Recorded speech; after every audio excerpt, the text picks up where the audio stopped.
Buenas noches. Seguimos con la conferencia magistral de esta noche titulada Aprendizajes interseccionales derivados de la pandemia, salud y derechos y el curso de la vida de la niñez y de la adolescencia.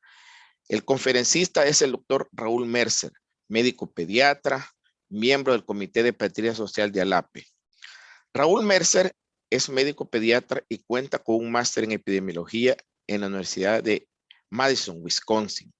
Actualmente es el coordinador del programa de Ciencias Sociales y Salud de Flaxo, Argentina. Raúl es miembro del Comité de Pediatría Social de ALAPE y de la International Society of Social Pediatrics, ISOP. Fue integrante de la comisión Lancet UNICEF OMS, Un futuro para los niños del mundo. A partir de esa experiencia, coordina en su país el proyecto CAP 2030, Niños y Niñas en todas las políticas. Bienvenido, doctor Mercer.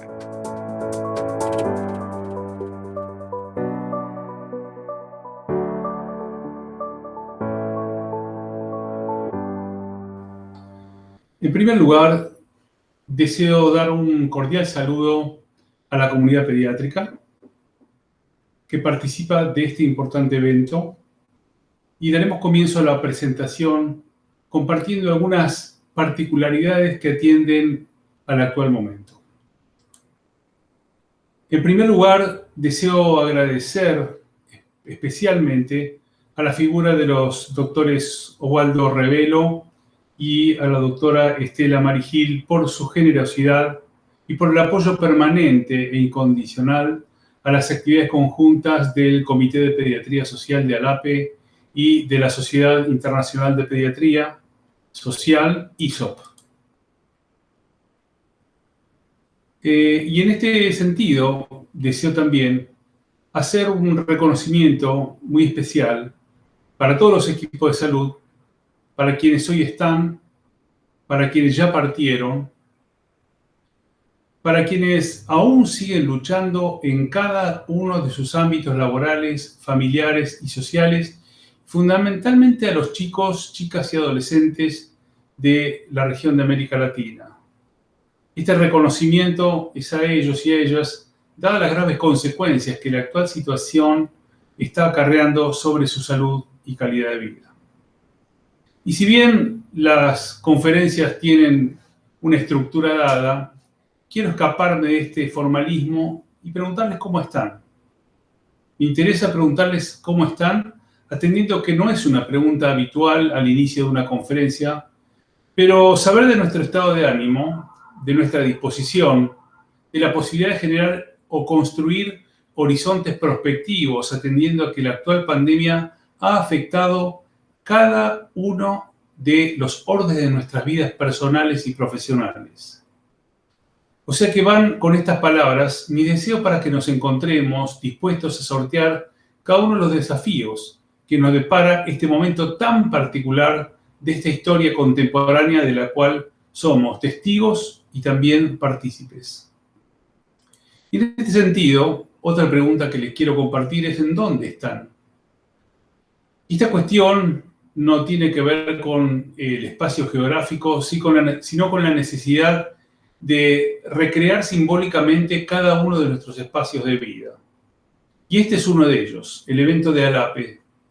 que cobra mayor fuerza y sentido en el contexto de la pandemia como forma de recrear espacios de encuentros para confrontar uno de los mayores males que estamos experimentando. La imagen que ven en pantalla corresponde a uno de los parajes más majestuosos del planeta, representado en este caso por los fiordos chilenos. Un lugar que alberga mucha historia en su escarpada geografía y en la profundidad de sus aguas gélidas. De allí que dar libertad a la imaginación y construir espacios inspiradores puede resultar una buena alternativa para apuntalar nuestros estados de ánimo, una especie de incentivo a nuestra capacidad creativa y, por qué no, de soñar. De allí que esta presentación no estará abarrotada de datos ni gráficos de tendencia, sino que, por el contrario, intentará ser el producto de unas reflexiones continuas a partir de una actividad que realizamos hace poco tiempo en el marco de una jornada DOHAT de la Sociedad Argentina de Pediatría y que hoy se reconfiguró a partir de los siguientes objetivos. Por un lado, construir puentes de conocimiento, puentes epistémicos entre los derechos, el curso de vida y las enfermedades crónicas en la infancia y la adolescencia. En segundo lugar, reflexionar sobre las diferentes dimensiones consideradas y sus interseccionalidades y también desde lecturas alternativas. Finalmente, dado el contexto del COVID-19 y de esta lógica, considerar la pandemia como un objeto de análisis. Comencemos este recorrido por el abordaje de los derechos humanos. Cuando uno pregunta qué son los derechos, todos ustedes saben que son principios y normas esenciales, que son inherentes a la naturaleza de las personas, que son elementos esenciales para la vida y fundamentalmente para construir la dignidad de las personas reconociéndonos como sujetos de derechos. Y en este sentido, cuando hablamos de derechos, hablamos de reconocernos como iguales. O sea que en materia de derechos humanos no hay diferencias entre los individuos, independientemente de algunas diferencias que pueden existir, secundarias o debidas a los procesos de individuación o de diversidad. Y en este sentido, algunas de las características de los derechos humanos es que son universales, nadie puede estar excluido, son indivisibles porque obviamente la dignidad humana es indivisible y por lo tanto nos tienen que considerar individuos íntegros e integrales. Y por su parte los derechos humanos también son interdependientes, o sea que dependen entre sí, están relacionados de una u otra manera. Pero además, los derechos humanos tienen otras características como son su progresividad, o sea, se van ganando progresivamente, por ejemplo, en función de las facultades evolutivas del niño, no deberían regresar o regresionar, y también los derechos son equijerárquicos. ¿Qué queremos decir con ello? Que no hay derechos más importantes que otros. Todos tienen el mismo valor, la misma significación. No tiene ningún sentido presentar una suerte de antinomia, antagonismo o visión dicotómica entre aquellos derechos que pueden ser más importantes que otros. Bien, ahora vamos a intentar construir un puente epistémico entre los derechos y el curso de vida. Y para ello vamos a incorporar una perspectiva diferente para entender a los derechos desde esta lógica. Pero antes de entrar específicamente, les voy a compartir una novedad y es el hecho de que la Organización Panamericana de la Salud esté realizando un esfuerzo interesante, yo diría inteligente, para integrar el enfoque de curso de vida en la formulación y gestión de políticas y programas de salud. Para quienes venimos del mundo de la pediatría, tenemos incorporado este concepto desde el momento que formalizamos nuestra práctica desde la visión longitudinal de la niñez a través de los procesos de crecimiento y desarrollo. Ahora bien, el enfoque de curso de vida trasciende la edad pediátrica, ya se comprende todo el trayecto vital, desde el nacimiento hasta la muerte, incluido los fenómenos de intergeneracionalidad. Este aspecto o esta caracterización cuestiona de alguna manera la forma de abordar los programas de infancia que históricamente estuvieron centrados en la reducción de la mortalidad infantil. O sea que hoy evaluar un programa de salud infantil desde los análisis de las tasas de mortalidad infantil sería un indicador muy pobre, muy reduccionista y muy restringido. O sea que los resultados en materia de salud infantil deben evaluarse en el mediano y en el largo plazo. Por ejemplo, a través de la salud integral del adolescente, a través de inclusión social, de la inserción educativa, de la inclusión en el mercado de trabajo, del envejecimiento saludable. O sea que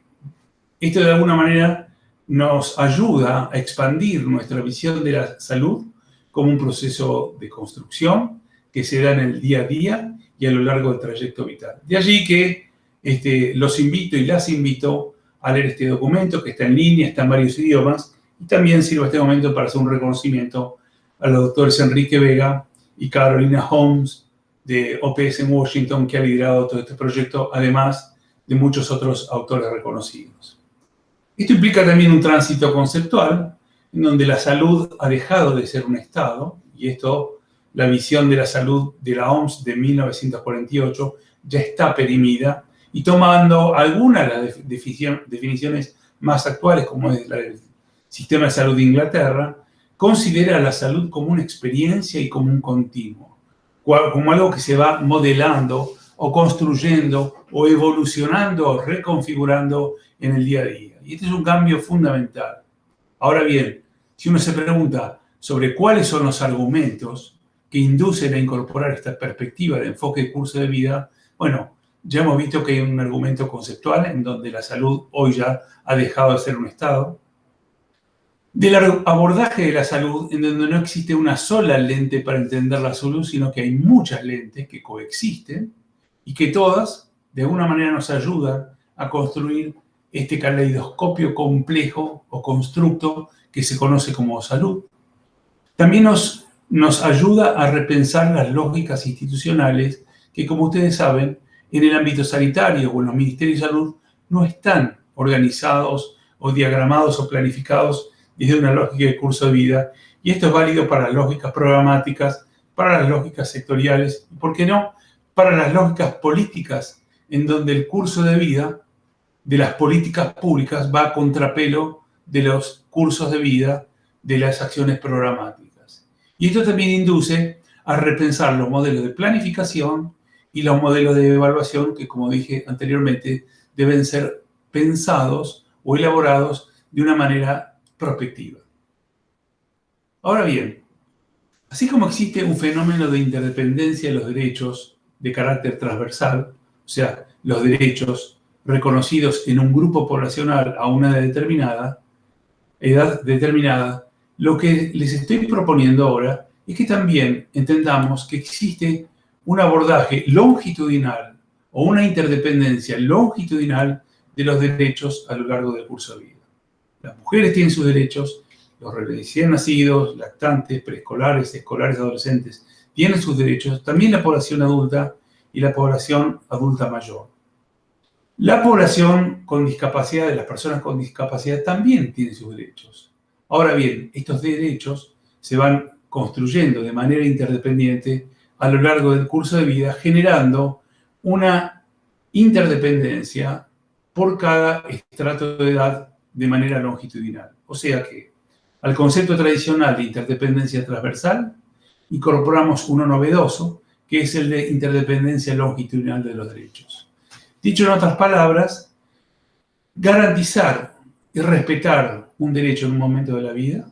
tiene un efecto positivo sobre la etapa siguiente. O dicho de otra manera, vulnerar o violar un derecho en una etapa de la vida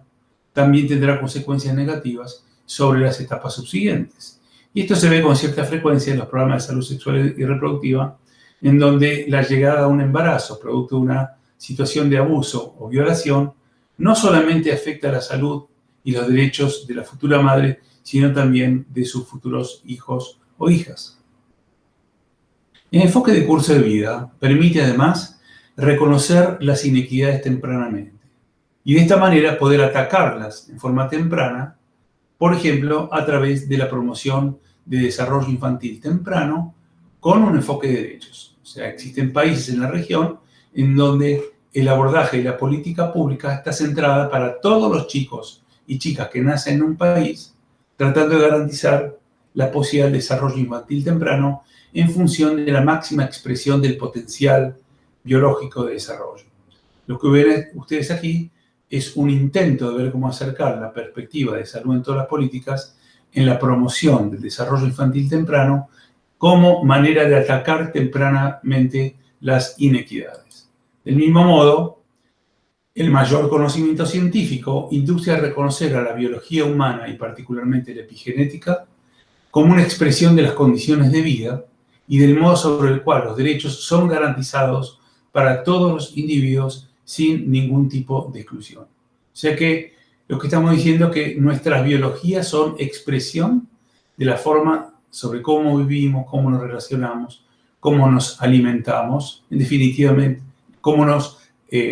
relacionamos o estamos vinculados con los denominados determinantes comerciales de la salud. Perdón, determinantes sociales de la salud. Recientemente, y como resultado de más de 2 años de trabajo de la Comisión Lancet OMS UNICEF y el informe Un futuro para el mundo de nuestros niños, surge la iniciativa CAP 2030, Niños y Niñas en todas las políticas 2030, para dar seguimiento a las recomendaciones de dicho informe en el cual se identifican de alguna manera las mayores amenazas para la salud y calidad de vida de la niñez y la adolescencia. Sobre este tema vamos a hablar más adelante y acá tienen el link de esta iniciativa por si les interesa indagar en mayor profundidad. Siguiendo con esta lógica de razonamiento, pasemos ahora a identificar algunas de estas amenazas. Es un hecho científicamente demostrado sobre el impacto de las denominadas adversidades o experiencias adversas en la infancia, o ACE en inglés, sobre la mayor probabilidad de presentar algún desenlace negativo a lo largo del curso de vida. Y este desenlace negativo tiene su expresión en trastornos escolares, en problemas vinculados a la salud sexual y reproductiva, en conductas infractoras, o también en la emergencia de enfermedades crónicas no transmisibles. Ahora bien, quienes desarrollaron los primeros estudios sobre experiencias adversas en la infancia consideraron cuestiones relativas a estas experiencias, pero con un carácter individual, o sea, como objeto de investigación de la clínica, además de considerar situaciones adversas o de estrés tóxico propias del hemisferio norte. O sea que ni se consideraron las perspectivas poblacionales y mucho menos otras situaciones a las cuales chicos y chicas están expuestos en materia de estrés extremo. O sea que estas experiencias que se dan en la clínica también se puede dar en el ámbito comunitario, en el ámbito poblacional, desde una perspectiva de salud pública. Ahora bien, si prestan atención a las situaciones adversas, podrán identificar que todas, sin excepción, representan una forma de vulneración de derechos. Y esta vulneración temprana de los derechos, de alguna manera podríamos decir con carácter transitivo, que la vulneración temprana de los derechos de los niños, niñas y adolescentes tendrá consecuencias a lo largo del curso de vida. Y esto ténganlo en cuenta cuando analicemos posteriormente la situación del COVID. O sea, la violación temprana de los derechos es un proxy de estas experiencias adversas y si ustedes las analizan puntualmente en cuanto a su caracterización, obviamente quienes hicieron estas investigaciones no tenían en conocimiento justamente este abordaje de derechos simplemente o porque no lo conocían o no relacionaban estas experiencias con una situación de vulneración temprana de los derechos de la niñez. Cerrando este modelo de interseccionalidades entre los derechos, la salud y el curso de vida y las enfermedades crónicas, veamos a continuación algunas de las mayores amenazas para la salud y la calidad de vida de niños, niñas y adolescentes a partir de lo que surge del informe Lancet, que como les dije implicó 2 años de trabajo. Los niños hoy corren un riesgo como nunca antes. Por supuesto, en las últimas décadas el mundo ha experimentado grandes mejoras en salud, en educación, en supervivencia de chicos, chicas y adolescentes. Pero al mismo tiempo han surgido nuevas amenazas, ya que como hemos mencionado, las amenazas ambientales que hoy dañan la salud de chicos, chicas y adolescentes ponen en riesgo el futuro de su salud. Y también existen otras amenazas denominadas determinantes comerciales de la salud de la niñez y adolescencia, en donde la comercialización dirigida de sustancias que son dañinas para los niños, niñas y adolescentes, como el alcohol, el tabaco, los cigarrillos electrónicos, las bebidas endulzadas o azucaradas, los sucedáneos de la leche materna, tienen, como es bien sabido, efectos deleterios sobre la salud y calidad de vida de las personas. La evidencia científica es muy clara en cuanto a que la autorregulación de la industria no funciona. las empresas no están disciplinadas. O sea que a las empresas lo que les interesa es vender su producto y tener mayor ganancias. O sea que los estudios muestran que las empresas no tienen capacidades de autorregulación en cuanto a publicitar sus productos para los chicos. Las empresas de cigarrillos, de tabaco, a menudo se dirigen a las poblaciones más vulnerables. Por ejemplo, jóvenes de países de medianos o bajos ingresos o jóvenes de países de minorías en países ricos. Y las empresas de redes sociales extraen los datos de las poblaciones jóvenes, chicos y chicas, para incidir sobre sus comportamientos. Y lo que ven acá es que lamentablemente en la región de América Latina, pocos países han establecido marcos regulatorios en cuanto al comportamiento de las empresas, fundamentalmente de aquellas que manufacturan alimentos. Me estoy refiriendo concretamente a Chile y México, y en este preciso momento Argentina está con un proyecto de ley que está ahora en debate y está de alguna manera a ser resuelto en la Cámara de Senadores, en la Cámara de Diputados, pero todo esto en el marco de una tensión y una puja de intereses de la industria de alimentos frente a los intereses, en este caso del Estado y, por qué no, de las sociedades científicas. Ahora, en esta síntesis de los mayores desafíos o amenazas que tiene la niñez, el cambio climático, los desastres naturales, los incendios, las inundaciones, están afectando a los chicos y chicas de todo el mundo, mientras que otros justamente pasan situaciones de hambre y carencia como consecuencia de la interrupción de la cadena alimentaria.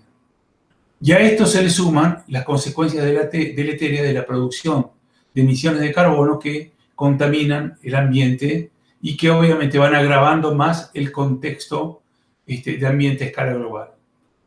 Lo interesante que plantea el informe de Lancet es que para medir el progreso de cada país, utilizando el ranking de afectación del medio ambiente y el ranking para ver las condiciones de desarrollo infantil temprano, observamos que casualmente o llamativamente aquellos países que más contaminan el ambiente, que son los países industrializados del hemisferio norte, son los que ofrecen mejores condiciones institucionales, programáticas, políticas, para promover el desarrollo de la niñez. Contrariamente a aquellos países del sur, que son los que menos contaminan el ambiente, son los que menos oferta tienen en cuanto a recursos, tanto económicos como institucionales y educativos, para promover el desarrollo infantil. El mensaje de todo esto es que a ningún país del mundo le va bien en ambas medidas. O sea que esto es una corresponsabilidad a escala global en donde nadie se salva. Ningún país está exento en la necesidad de contribuir de alguna manera, o mejorando el ambiente, protegiendo el ambiente, o mejorando las condiciones para promover el desarrollo infantil. Desde el punto de vista de los determinantes comerciales de la salud, es que en todo el mundo las empresas dirigen sus mensajes, sus campañas, tratando de aumentar el consumo temprano de productos que son dañinos para la salud. Y acá lo que ven son distintos estudios desarrollados en Australia, por ejemplo, en donde se ve que los chicos vieron 51 millones de anuncios de bebidas alcohólicas durante eventos deportivos. Hubo otro estudio desarrollado en Brasil, China, India, Nigeria y Pakistán, en donde ya el 68% de los chicos entre 5 y 6 años pueden identificar al menos un logotipo de marca de cigarrillos. Y esto mismo también se ve para los Estados Unidos en cuanto al consumo de productos electrónicos. Estamos, en definitiva, frente a un escenario en donde hay una simetría de fuerzas y de poderes, en donde frente al poder de la industria del marketing, de los productos de mercadeo, son muy potentes frente a la poca fuerza o lo indeleble de la niñez en cuanto a poder confrontar racionalmente y fácticamente el poder de estas industrias. En definitiva, ambas amenazas son relevantes pensando en la niñez. Por un lado, el cambio climático Es la mayor amenaza para la salud de la niñez y calidad de vida a escala global. Y por otro lado, los determinantes comerciales conforman una gran amenaza sobre el crecimiento de la pandemia que ustedes conocen, del sobrepeso y la obesidad, que, como bien saben, está asociada a las consecuencias en el mediano y largo plazo del aumento de las enfermedades crónicas no transmisibles.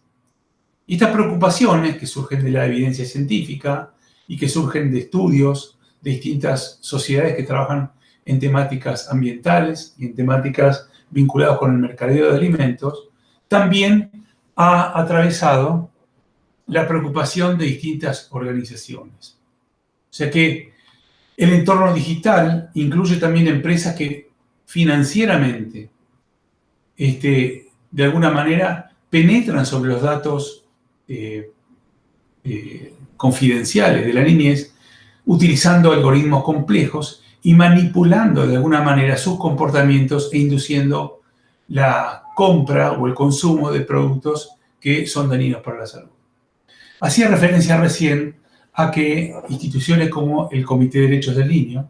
a través del Comentario General número 25, o la Academia Americana de Pediatría, a través de un Policy Brief, ambos sobre la promoción o la comercialización a través de medios digitales, hacen un llamado, en el caso del Comité de Derechos del Niño, a los estados, y en el caso de la Academia Americana de Pediatría, a la comunidad pediátrica, sobre el rol que nos compete justamente para alertar a las familias y fundamentalmente a los chicos y chicas sobre las consecuencias negativas que tiene la comercialización o la propaganda digital sobre la salud de la población infantil y adolescente. Pero la cosa va más allá,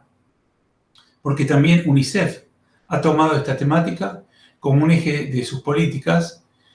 en un momento en donde hoy la temática digital está más centrada a la cuestión educativa, en cuanto a la inequidad digital, al acceso a la educación no presencial, dejando de lado otros aspectos que son muy importantes, como son las consecuencias negativas de la penetración mediática digital sobre la calidad de vida de chicos y chicas. Y lo que ven ustedes a la izquierda es una publicación, un documento de debate sobre el tema de los entornos digitales y los derechos y los riesgos y responsabilidades. Y a la derecha lo que ven justamente es una publicación reciente de UNICEF Argentina sobre exposición de niños, niñas y adolescentes al marketing digital de alimentos y bebidas en Argentina, en consonancia con esta ley de regulación de mercadeo de alimentos y de alerta e información a la población. Ahora ustedes se preguntarán, ¿qué relación tiene esto con el enfoque de curso de vida? Bueno, las empresas conocen la ciencia del curso de vida. Y cuando digo que conocen la ciencia, es que saben de qué manera penetrar, invadir y de alguna manera incidir sobre la vida de los chicos y chicas, atendiendo a sus estrategias de focalización, de marketing, de segmentación de audiencias, para crear la lealtad, la fidelidad y en algunos casos, la adicción a ciertos productos que comercializan. Y en este sentido, las empresas identifican y focalizan a las poblaciones, generan estrategias penetrantes de marketing, logran la adherencia, compliance y fidelidad, y también, lo que es de una manera más central, logran beneficios económicos. Y en esto debemos reconocer y aprender de todo lo que fue la lucha en materia de preservar o generar códigos éticos de comercialización de productos de alimentos para los chicos, tal como aconteció con los sucedáneos de la leche materna. O sea, en su momento, esta problemática surgió como una denuncia contra la Nestlé,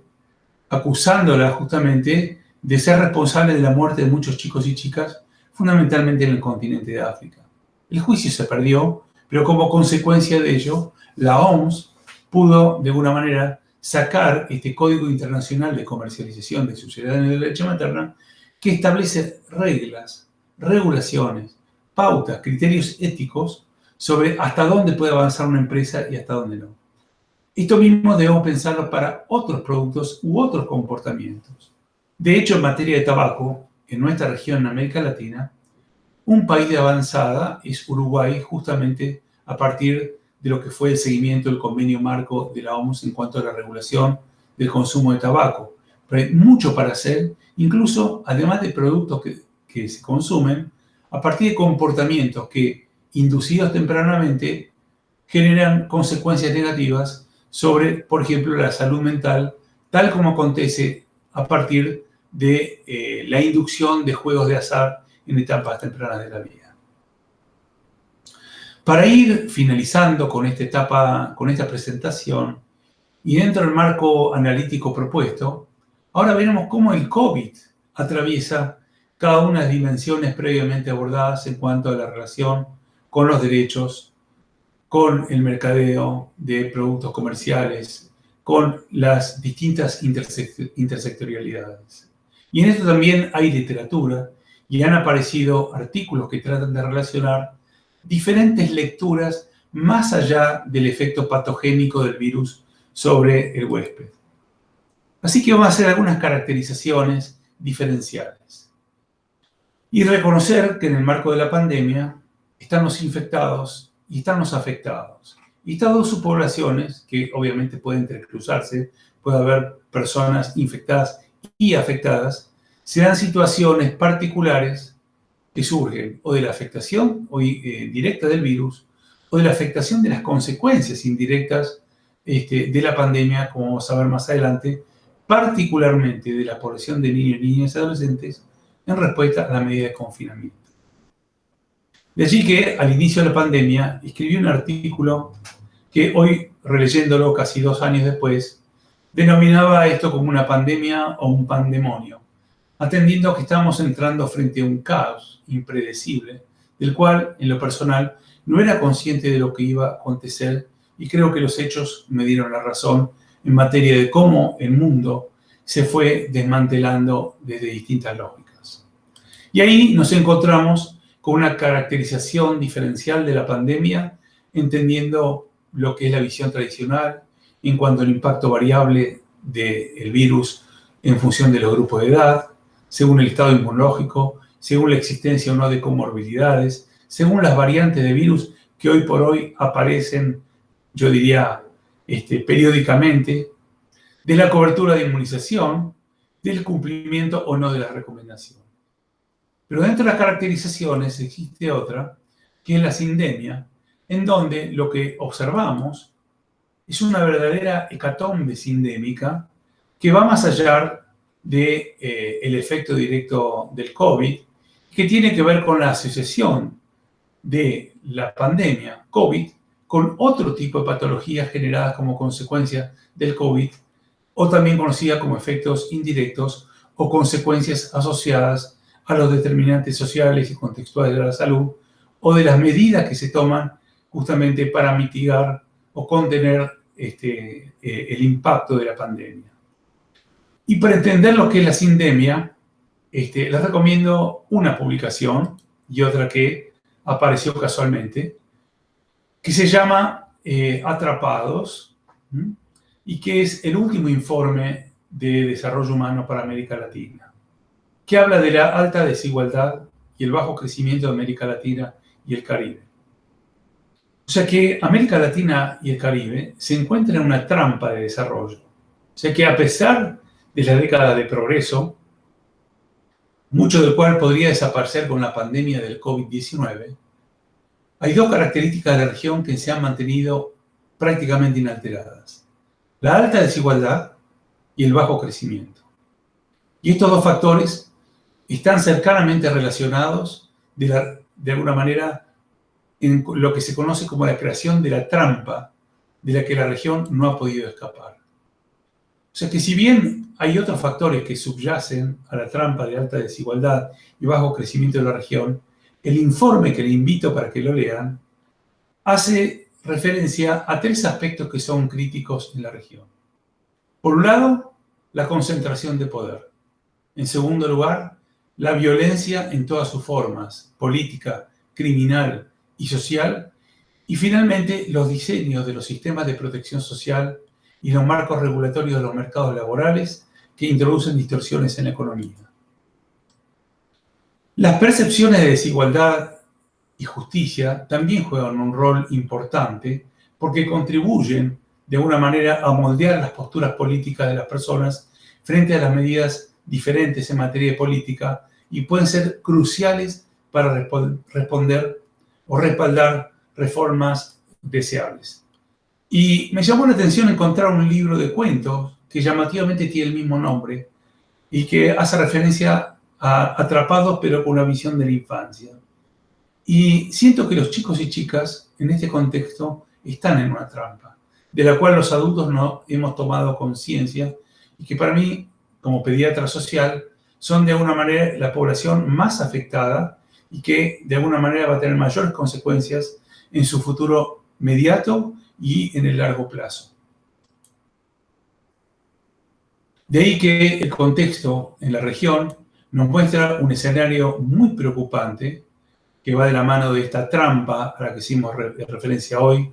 en materia de gobernanza, en materia de violencia, que está haciendo eclosión en muchos países de la región en este mismo momento, en donde vemos que ha caído el índice de desarrollo humano, ha caído la actividad económica,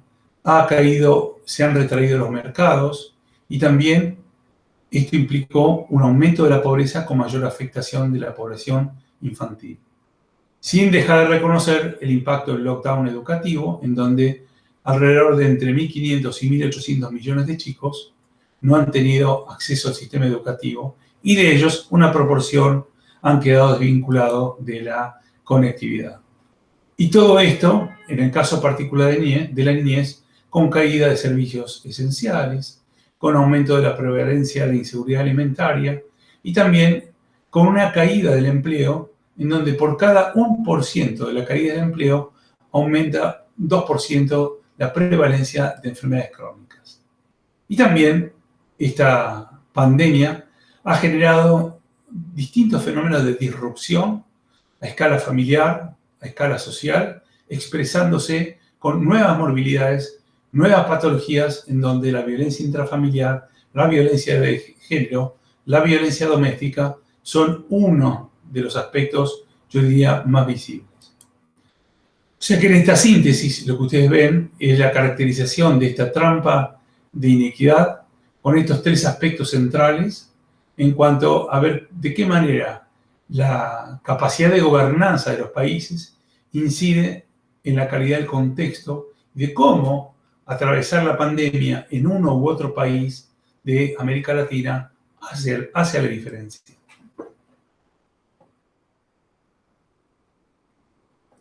Y una vez más acá retomamos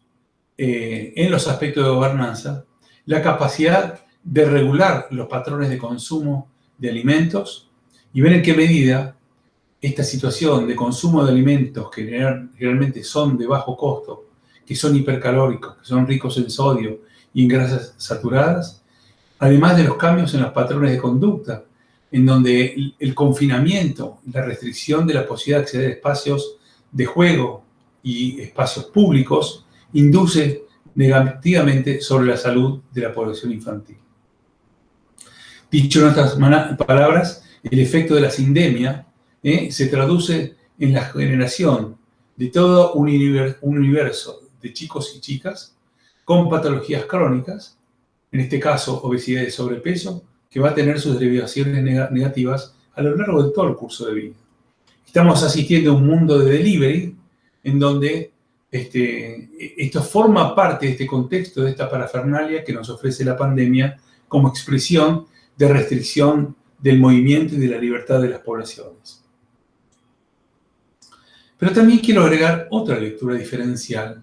además de la pandemia y de la endopandemia, que denomino endopandemia.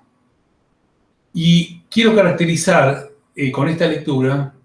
al tratamiento endógeno que cada país le da a la pandemia,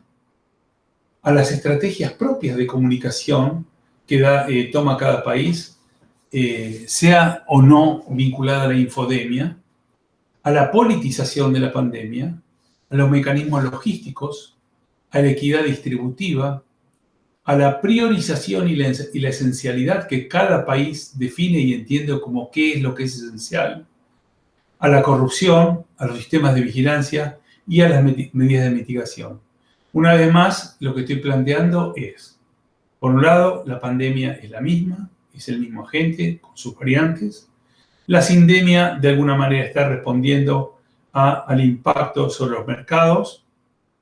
y que depende también de estos contextos y de la trampa a la que hice referencia anteriormente. Y la endopandemia más vinculada con el genio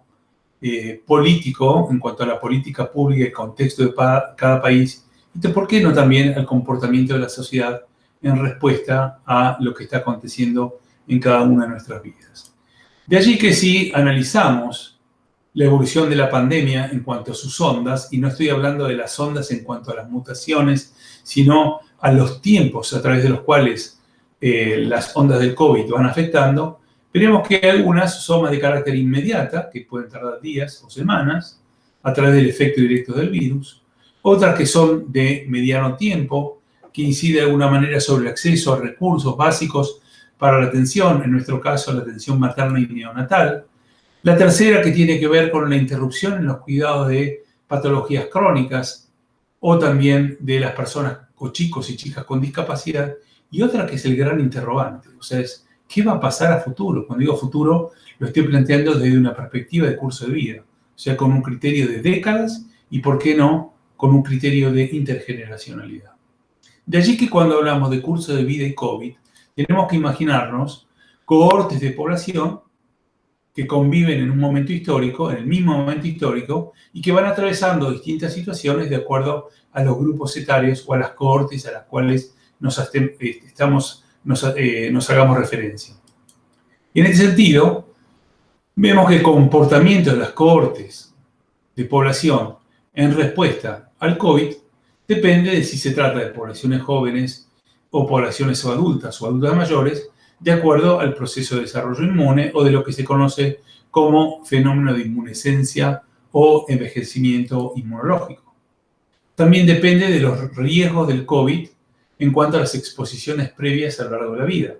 El hecho de que una población adulta tenga comorbilidades, esto no es una cuestión que emerge hoy en consonancia con el momento actual del COVID, sino sobre el modo estas personas que tienen esta comorbilidad tuvieron la posibilidad de negociar sus vidas en cuanto a balancear o hacer transacciones entre lo que es la exposición a factores de riesgo y factores de protección. También lo que nos ofrece la pandemia es que la posibilidad de atravesar eventos que son vitales a lo largo de nuestra vida se ha prácticamente trastocado. Desde el significado del nacimiento hasta el significado de la muerte, que se hace en muchos casos en condiciones de aislamiento, de anomia, de soledad.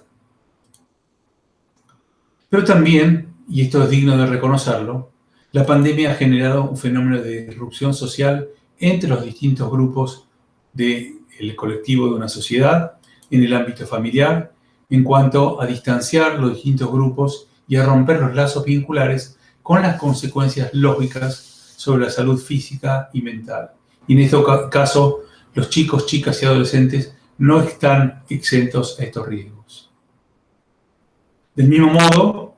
lo que se observa es que el efecto de la pandemia se ha dado tanto a nivel individual como familiar o comunitario. De ahí que el concepto al que hicimos referencia sobre experiencias adversas en la infancia, desde la perspectiva clínica asistencial, es extensivo a nivel de la población en su conjunto. O sea que estamos hablando de experiencias socialmente adversas que acontecen en este caso en la población infantil. Existen interdependencias entre múltiples niveles de análisis, entre lo individual y lo macro, entre múltiples dominios que hacen en la vida de las personas, como es la educación, el trabajo y la familia. De allí que la trampa que está afectando a América Latina trae también sus consecuencias, sus derivaciones sobre la población infantil, que como dijimos hoy, de la población pobre es la más afectada. Y también múltiples interrelaciones a través de los efectos disruptivos del mismo. Y como dijimos también al inicio, entre las lecturas diferenciales, una cuestión es estar infectado y otra cuestión es estar afectado. En su mayoría, los chicos y chicas están afectados, mientras que la infección es más prevalente en otros grupos etarios. Y también hay efectos que varían según la edad, el género, la etnia, los grupos migrantes o aquellos en situaciones de desventajas sociales. Más otras consecuencias vinculadas con los cierres de las fronteras que se dan a distintos niveles, o mejor dicho, a distintas escalas territoriales de lo que puede ser un país, una provincia, un municipio, con las consecuencias y las derivaciones lógicas. En definitiva, para ir terminando y cerrando esta presentación, porque ya estamos cumpliendo los tiempos, una forma de integrar estas distintas perspectivas del enfoque curso de vida, los derechos, las determinantes sociales, y en este caso su relación con la emergencia de problemáticas crónicas. En un caso, vinculadas con las experiencias adversas a la infancia. En otro caso, vinculadas con los denominados determinantes comerciales de la salud de la niñez, genera todo un acúmulo de problemáticas que están agregados o agravados por los efectos sindémicos de la actual situación. Y lo que ven ustedes en el gráfico es sencillamente una forma de integrar estas perspectivas, en donde por un lado identificamos el curso de vida desde una lógica temporal extendida en el eje de las abscisas, y también a través del concepto de intergeneracionalidad. De alguna manera, entender de qué manera los patrones comportamentales, los patrones sociales, los patrones epigenéticos tienen un carácter intergeneracional y de alguna manera cómo algunos aspectos se van reproduciendo intergeneracionalmente, además del fenómeno de la pobreza. Por otra parte, esta misma gráfica nos permite identificar, yo diría, uno de los males mayores que nos atraviesa como sociedad y como región del mundo, que es América Latina, en cuanto a el significado de las inequidades como expresión de injusticia social. Y en el marco de esta trampa que está afectando a América Latina, si no reconocemos estas diferencias, si no atacamos estas inequidades de manera temprana, la mayoría de los problemas que afectan la salud de la niñez van a seguir perpetuándose. Y el escenario acá realmente es altamente preocupante. Otro de los elementos tiene que ver justamente con el análisis, la vigilancia y la caracterización de los factores protectores y de riesgo a los cuales están expuestas las poblaciones en las distintas etapas o momentos de sus vidas, de sus cursos de vida. Y otro elemento que aparece acá en la gráfica, que no está en la original de la revista El Lancet, que es el elemento de diversidad en cuanto a la importancia de reconocerla como un elemento esencial y constitutivo de nuestras sociedades y por lo tanto como elemento a valorar. Así que de esta manera vamos cerrando esta presentación. Agradecerles una vez más por esta oportunidad que hemos tenido para compartir con ustedes, reconociendo que el techo o el paraguas de esta gráfica está representado en la parte superior por el paraguas de los derechos. O sea que, una vez más, los derechos atraviesan todo el curso de la vida, tienen la misma importancia y son equijerárquicos. O sea que, una vez más, no tiene ningún sentido plantear una guerra en si es más importante la salud o la educación, tal como se está debatiendo en algunos países. Ambos derechos son constitutivos, son inherentes a las personas y en el caso de los chicos con más razón. O sea que es tan importante garantizar la salud como garantizar la alimentación, garantizar el juego, garantizar el derecho a la información, a las familias, a la privacidad, a la confidencialidad, al juego, etcétera, etcétera. O sea que los derechos no pueden venir fragmentados o segmentados, sino que es un conjunto de elementos en los cuales los estados, la familia, las instituciones tienen un rol como garantes y nosotros los pediatras obviamente formamos parte de esta instancia de defensa y garantía de los derechos de la niñez. Así que los invito y las invito a leer el informe Lancet,